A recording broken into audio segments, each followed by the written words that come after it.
بغیر وضو کے آیت الکرسی، آیت کریمہ، چاروں کل یا دوسرے وظائف پڑھنے والے پہلے حضرت محمد صلی اللہ علیہ وسلم کا یہ فرمان ضرور سن لیں۔ حضور نبی کریم صلی اللہ علیہ وسلم نے بغیر وضو آیت الکرسی یا دوسرے وظائف پڑھنے کے بارے میں کیا حکم فرمایا ہے؟ بسم اللہ الرحمن الرحیم۔ کیا آیت الکرسی، آیت کریمہ اور چاروں کل وضو کیے بغیر پڑھ سکتے ہیں؟ اس ویڈیو میں تمام معلومات فراہم کی جائیں گی، لیکن پہلے یہ جان لیجئے کہ اگر آیت الکرسی کو وضو کرنے کے بعد اسے تلاوت کریں تو اللہ تبارک و تعالی پڑھنے والے کو 40 سال کی عبادت کا ثواب عطا فرماتا ہے، 40 درجہ بلند کرتا ہے اور 40 حوریں عطا کرے گا۔ اگر آیت الکرسی کو پڑھ کر مرحومین کو ہدیہ کر دیا جائے تو اللہ تعالیٰ فرشتوں کو حکم دیتا ہے کہ اس کے لیے قیامت تک تسبیح کریں، 60 انبیاء کا ثواب عطا کرتا ہے۔ اس کی قبر میں 40 شمع داخل کرتے ہیں جس کا نور مشرق سے مغرب تک پھیل جاتا ہے، اس نور سے اس کی قبر وسیع ہو جاتی ہے۔ سبحان اللہ۔ ایک مرتبہ ایک شخص امیر المؤمنین حضرت علی رضی اللہ تعالی عنہ کے پاس آیا اور بتایا کہ اس کے بدن اور مثانے سے پیلا پانی نکلتا ہے، اس کا کوئی علاج ہے؟ امیر المؤمنین نے فرمایا، بغیر کسی درہم و دینار کے اس کا علاج ہے کہ تم آیت الکرسی کو اپنے بدن پر لکھو، آیت الکرسی سے غسل کرو، آیت الکرسی کو پانی پر دم کر کے پیو اور آیت الکرسی کو اپنے بدن کے پاس رکھو، انشاءاللہ شفا ملے گا۔ حاجات کے لیے 41 مرتبہ آیت الکرسی پڑھو، ٹانگوں میں درد کے لیے آیت الکرسی پڑھ کر اپنی ٹانگوں پر مسح کریں، اس سے چلتے وقت درد دور ہوگا۔ آنکھوں کی نظر کم نہ ہونے کے لیے 70 مرتبہ آیت الکرسی پڑھیں، جس کا پیاس سے ہلاک ہونے کا خوف ہو وہ 66 مرتبہ آیت الکرسی پڑھے۔ دشمن سے امن و سلامتی کے لیے مٹی پر 41 مرتبہ آیت الکرسی پڑھیں اور مٹی دشمن کے سامنے ڈال دیں، اس کے شر سے سلامتی ہوگی۔ مرحوم کی قبر پر 7 مرتبہ آیت الکرسی پڑھیں، اللہ تبارک و تعالی قبر پر رحمتیں نازل کرے گا۔ جیل سے جلد رہائی کے لیے 1000 مرتبہ آیت الکرسی پڑھیں۔ مریض کی شفا یابی کے لیے 3 دن لگاتار 101 مرتبہ آیت الکرسی پڑھیں۔ سر درد کے لیے 7 مرتبہ آیت الکرسی پڑھیں۔ لوگوں کے دلوں میں اچھی نیت سے محبت پیدا کرنے کے لیے 41 مرتبہ پانی پر آیت الکرسی پڑھ کر دم کریں اور پانی پلا دیں۔ لوگوں میں صلح کرنے کے لیے جامع مسجد کے راستے کی مٹی پر آیت الکرسی پڑھیں اور جن لوگوں کے درمیان صلح کروانی ہو ان کے سامنے پھینک دیں۔ کام میں آسانی پیدا کرنے کے لیے سورہ الم نشرہ اور آیت الکرسی 10 مرتبہ پڑھیں۔ بچوں کو بلاؤں سے سلامتی کے لیے 40 مرتبہ آیت الکرسی پڑھیں اور پھر لکھ کر بچے کے گلے میں ڈال دیں۔ ناظرین، آیت الکرسی پڑھنے کے فضائل تو بہت زیادہ ہیں اور یہاں پر ہم اس کے چند خاص ذکر پر ہی اکتفا کرتے ہیں۔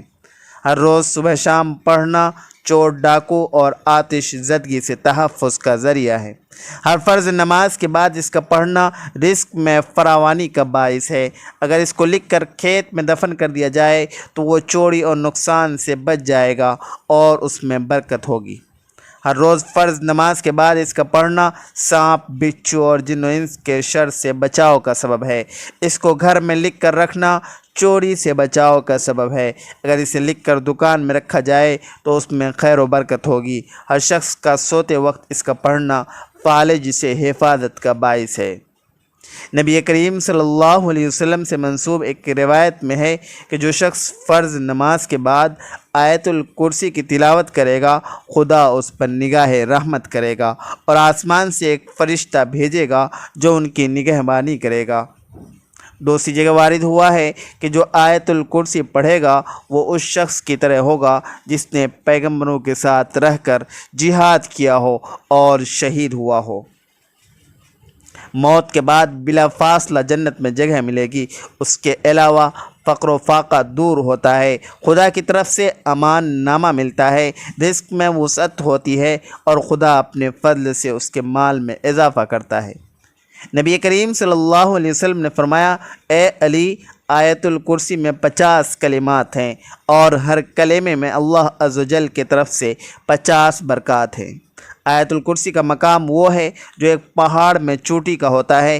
امام محمد باقر رضی اللہ تعالی عنہ نے فرمایا، ایک مرتبہ آیت الکرسی پڑھنے والے کی دنیا کی 1000 مصیبتیں اللہ تبارک و تعالی ختم کر دیتا ہے، جس میں کم از کم غربت اور آخر میں عذاب قبر سے نجات حاصل ہوتی ہے۔ ابی بن کعب رضی اللہ تعالی عنہ بیان کرتے ہیں کہ نبی کریم صلی اللہ علیہ وسلم نے ان سے سوال کیا کہ کتاب اللہ میں سب سے عظیم آیت کون سی ہے؟ تو وہ کہنے لگے، اللہ اور اس کے رسول صلی اللہ علیہ وسلم کو یہ بہتر علم ہے۔ یہ سوال کئی بار آپ نے دہرایا اور پھر فرمانے لگے کہ وہ آیت الکرسی ہے۔ فرمانے لگے، اے ابو المنظر، علم مبارک ہو اس ذات کی قسم جس کے ہاتھ میں میری جان ہے، اس آیت کی زبان اور ہونٹ ہوگی۔ حضرت ابو ذر رضی اللہ تعالی عنہ بیان کرتے ہیں کہ میں نے نبی کریم صلی اللہ علیہ وسلم کے پاس آیا تو آپ مسجد میں تشریف فرما تھے، تو میں وہیں بیٹھ گیا۔ نبی کریم صلی اللہ علیہ وسلم نے فرمایا، ابو ذر، کیا تو نے نماز پڑھی ہے؟ تو میں نے نہیں میں جواب دیا۔ تو نبی کریم صلی اللہ علیہ وسلم نے فرمانے لگے، اٹھ کر نماز پڑھو۔ میں نے اٹھ کر نماز ادا کی اور پھر بیٹھ گیا۔ تو نبی کریم صلی اللہ علیہ وسلم فرمانے لگے، اے ابو ذر، انسانوں اور جنوں کے شر سے پناہ طلب کرو۔ وہ کہتا ہے کہ میں نے رسول اکرم صلی اللہ علیہ وسلم سے کہا، کیا انسانوں میں بھی شیطان ہوتے ہیں؟ تو نبی کریم صلی اللہ علیہ وسلم فرمانے لگے، جی ہاں۔ میں نے کہا، نماز کا کہا تو نبی کریم صلی اللہ علیہ وسلم فرمانے لگے، یہ اچھا موضوع ہے، جو چاہے زیادہ کر لے اور جو چاہے کم کر لے۔ وہ کہتے ہیں کہ میں نے کہا، روزے کے بارے میں؟ نبی کریم صلی اللہ علیہ وسلم فرمانے لگے، فرض ہے، اس کا اجر دیا جائے گا اور اللہ تعالیٰ کے ہاں اور زیادہ اجر ملے گا۔ میں نے کہا، اللہ کے رسول صلی اللہ علیہ وسلم، صدقہ؟ تو وہ کہنے لگے کہ اس کا اجر ڈبل سے بھی زیادہ ہوتا ہے۔ میں نے کہا کہ کون سا صدقہ بہتر ہے؟ تو فرمایا، قلیل اشیاء کے مالک کا صدقہ کرنا یا پھر فقیر کو چھپا کر دینا۔ میں نے کہا، اللہ کے رسول صلی اللہ علیہ وسلم، سب سے پہلا نبی کون تھا؟ کہنے لگے، آدم علیہ السلام۔ میں نے کہا، اے اللہ کے رسول، کیا وہ نبی تھے؟ نبی صلی اللہ علیہ وسلم نے فرمایا کہ وہ نبی مکرم تھے، اللہ تعالیٰ کے ساتھ بات چیت کی تھی۔ میں نے کہا، اے اللہ کے رسول صلی اللہ علیہ وسلم، رسولوں کی تعداد کیا ہے؟ فرمانے لگے، 310 سے کچھ زیادہ۔ ایک جم غفیر تھا اور ایک مرتبہ یہ فرمایا کہ 315۔ میں نے کہا کہ اللہ کے رسول صلی اللہ علیہ وسلم، آپ پر جو نازل کیا گیا اس میں سب سے عظیم کیا ہے؟ فرمایا، آیت الکرسی۔ کہ عبداللہ بن مسعود رضی اللہ تعالی عنہما بیان کرتے ہیں کہ انسانوں میں سے ایک شخص نکلا تو وہ ایک جن سے ملا اور وہ اسے کہنے لگا، کیا تم میرے ساتھ کشتی کا مقابلہ کرے گا؟ اگر تو نے مجھے پچھاڑ دیا تو میں تجھے ایک ایسی آیت سکھاؤں گا، جب تو یہ آیت گھر میں داخل ہو کر پڑھے گا تو شیطان گھر میں داخل نہیں ہو سکے گا۔ ان دونوں نے مقابلہ کیا تو انسان نے اسے پچھاڑ دیا۔ وہ انسان اسے کہنے لگا کہ میں تجھے بہت ہی کمزور اور دبلا پتلا دیکھ رہا ہوں، تیرے بازو کتے کی طرح ہیں، کیا سب جن اسی طرح ہیں یا تو ہی ان میں ایسا ہے؟ تو اس نے کہا کہ ان میں ہی کمزور اور دبلا پتلا ہوں۔ اس نے دوبارہ مقابلہ کیا تو انسان نے دوبارہ اسے پچھاڑ دیا۔ تو وہ جن کہنے لگا کہ تو آیت الکرسی پڑھا کر، اس لیے کہ جو بھی گھر میں داخل ہوتے وقت آیت الکرسی پڑھتا ہے اس گھر سے شیطان نکل بھاگتا ہے، اور نکلتے وقت اس کی آواز گدھے کے گوز ماننے کسی آواز کی طرح ہوتی ہے۔ ناظرین، آیت الکرسی یہ سورہ بقرہ کی آیت نمبر 255 ہے، جو عظمت والی آیت ہے۔ اس آیت میں اللہ تعالیٰ کی توحید اور بعض اہم صفات کا ذکر ہے۔ اس آیت میں اللہ تعالیٰ کی کرسی کا بھی ذکر آیا ہے، جس کی وجہ سے اس آیت کو آیت الکرسی کہا جاتا ہے۔ ناظرین، چلیے ایک مرتبہ آیت الکرسی پڑھ لیا جائے، تاکہ جن حضرات کو آیت الکرسی کا علم نہ ہو وہ بھی قرآن کریم کی اس اہم آیات کو یاد کر لے اور اپنے روز مرہ کے زندگی کا معمول بنا لے۔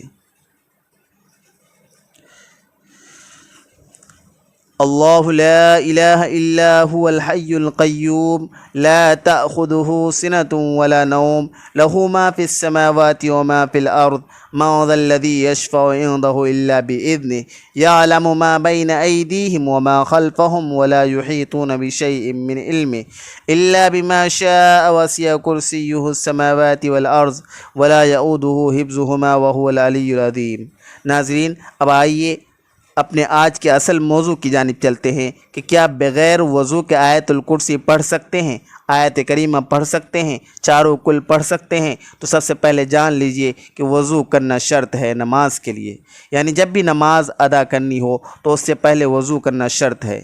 اب یہاں سوال یہ بھی اٹھتا ہے کہ ایک شخص کا وضو پہلے سے ہی موجود تھا اور اگلی نماز کا وقت ہو گیا تو کیا وہ پھر سے وضو کرے گا؟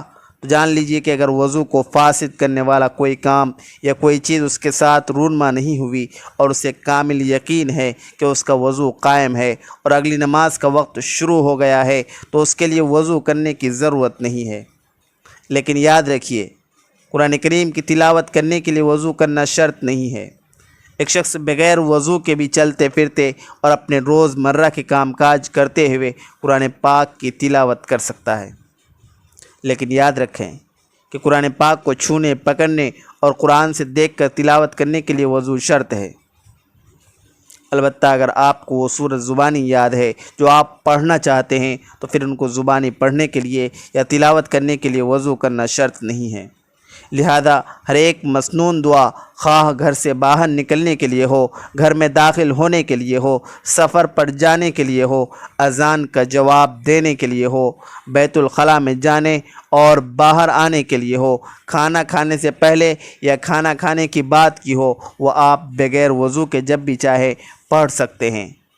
بہت سی دعائیں قرآن کریم سے لی گئی ہے، جب ان دعاؤں کو بغیر وضو کے پڑھ سکتے ہیں تو قرآن پاک کو بھی بغیر وضو کے پڑھ سکتے ہیں، لیکن جب زبانی پڑھنا ہو۔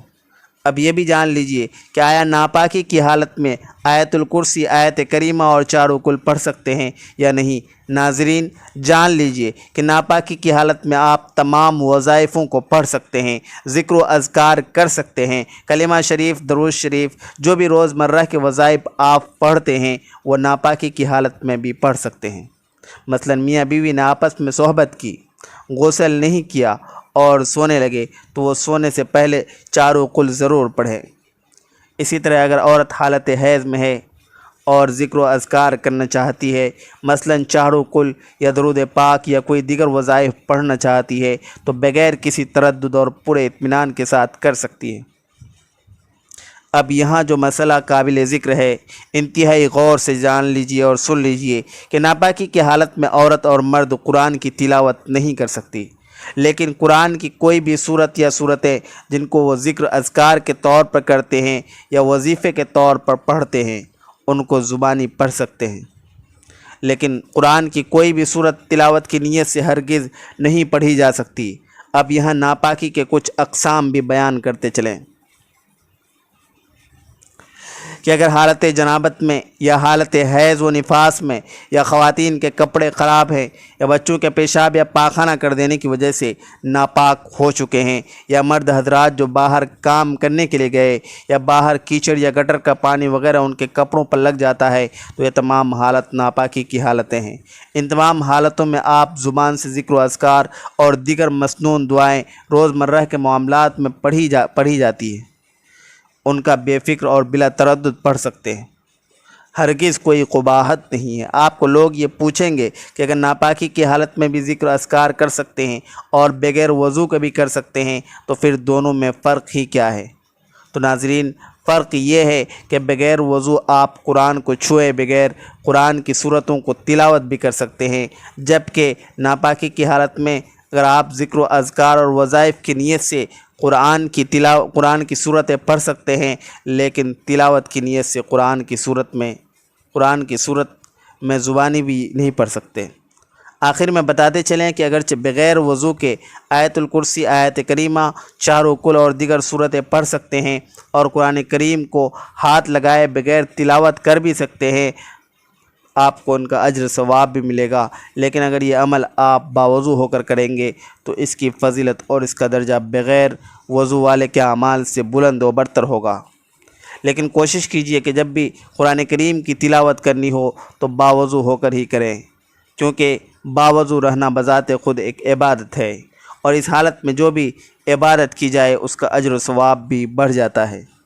ناظرین، اللہ تعالیٰ سے دعا ہے کہ اللہ تعالیٰ ہمیں روزانہ قرآن مجید پڑھنے، نماز پڑھنے اور ذکر و اذکار کرنے کی توفیق عطا فرمائے۔